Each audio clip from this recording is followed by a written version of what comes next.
At this time, I would like to call up Richard Rodriguez, U.S. Navy SEAL, Chief Petty Officer with the SEAL Team 3, Special Ops Chief that is disabled veteran.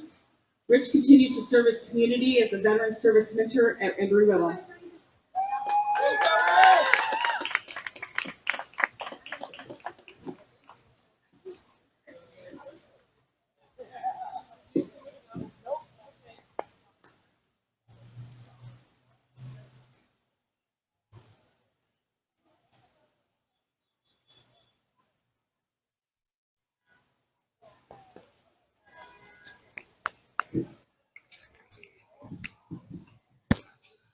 All right. First of all, thank you, Jaylee. I'm humble. Second of all, definitely opened up the gates today. Huh? We have a saying in SEAL teams: everybody wants to be a frogman on a sunny day. So this is perfect frogman weather for me. So we're here for special event Hope Fest, acknowledging first responders, veterans. So I'd like to make a special call out right now. Do we have any World War II vets still here? If you raise your hand. Stand up. Nope. Korea vets. I know I saw a couple here earlier. Any Korean vets? Shout out. Okay. Vietnam vets. Should be a bigger crowd now. Vietnam vets. All right. Go for number one. All right. Operation Iraq and Freedom. That's me. All right. We got some gentlemen over here too. Operation Enduring Freedom, Afghanistan. All right. We got local police or any police, anyone who served their community. We got our fire departments. We got our medical staff. Anyone who has served this community, my hat's off to you. Who served your nation and the families. It takes a huge support network when someone's deployed, and we never want to forget their families. So, since it's getting a little rainy, we'll move this on. I want to take a moment, everybody think, if you're about 28 years old or older, where was your 9/11 moment? Just take a second to think about that. Okay. For me, my 9/11 moment was at SEAL Team 3. We just got done finishing a run, about 5 miles. We all congested in the lot. A yell came over the intercom. Everybody get to a TV. Multiple TVs throughout the command. The whole command gathers around TVs, right? The news started showing loop of the first aircraft flying into the Twin Towers. That was 8:45 on a Tuesday, 9/11/2001. As we sat there in disbelief, we didn't know what was going on.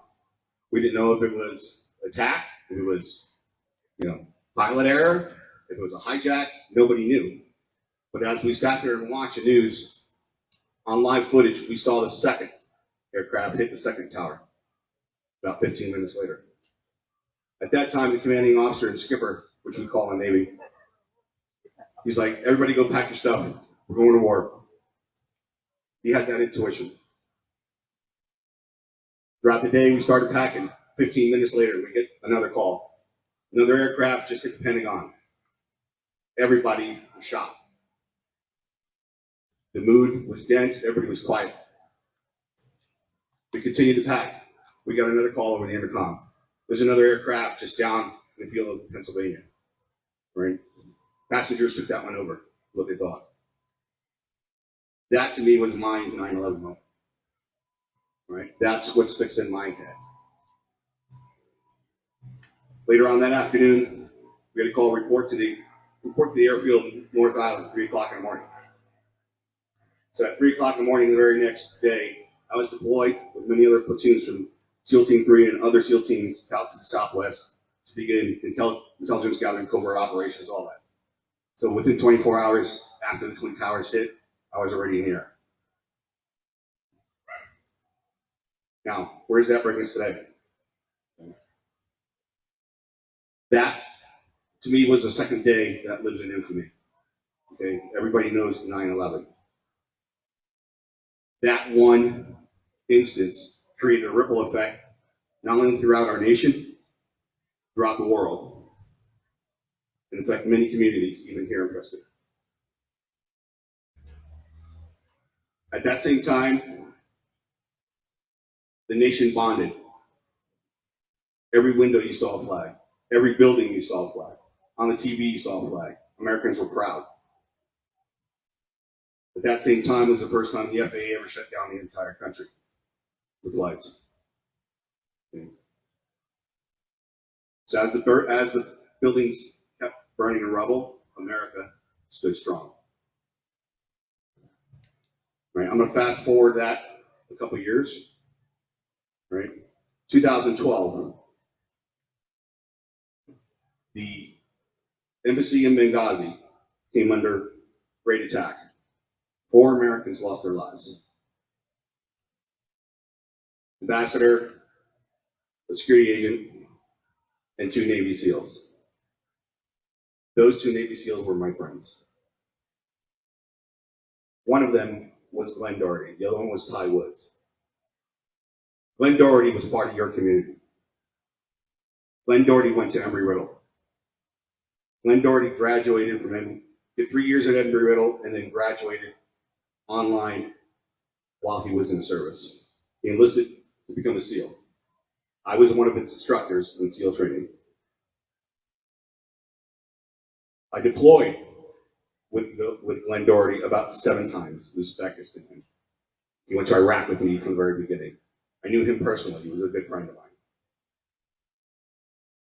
Little did I know that years later, I would be walking the same streets, eating at the same restaurants, walking the same campus as Glenn Doherty.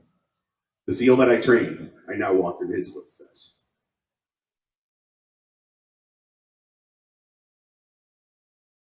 There's a lot of lost life from that one instance, that one moment. Between all those aircraft, 3,000 lives were lost and counting. That ripple effect continues on to this day. In 2003, I was deployed to Iraq. It was the largest takedown in American history of Navy SEALs to avoid environmental disasters. Some of you guys remember Saddam opened up the pipeline on the first Gulf War and created a huge environmental disaster, lit all the oil fields on fire. George W. Bush wanted to avoid that. So, in March of 2003, 75 Navy SEALs took down 5 major oil rig targets. Largest hit. We fought from there in Nasiriyah, the march to Baghdad, and all the way through the streets of Baghdad, and we still continue. Okay. Many of us come home with a little different vision of what's going on. Many of us come home not quite the same. Some of us don't come home. Okay. Glenn Doherty was one of those that didn't get to come home, serving his country. There are many women out here throughout the crowd. Some are Blue Star moms, some are Gold Star moms. Blue Star mom means you have a family member deployed in service. A Gold Star mom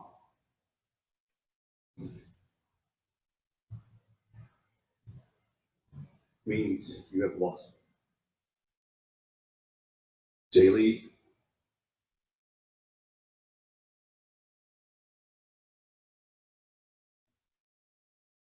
Jaylee is a double Gold Star mom.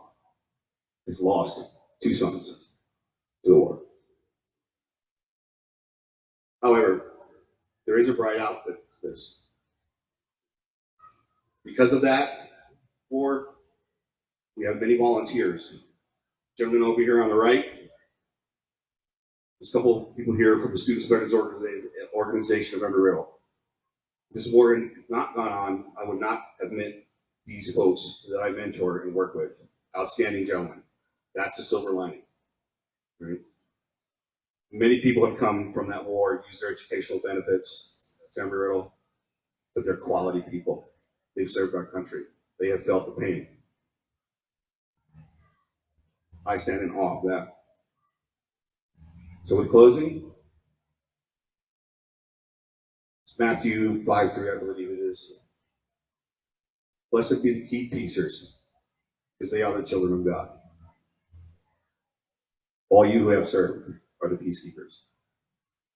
My hat's off to you. Amen.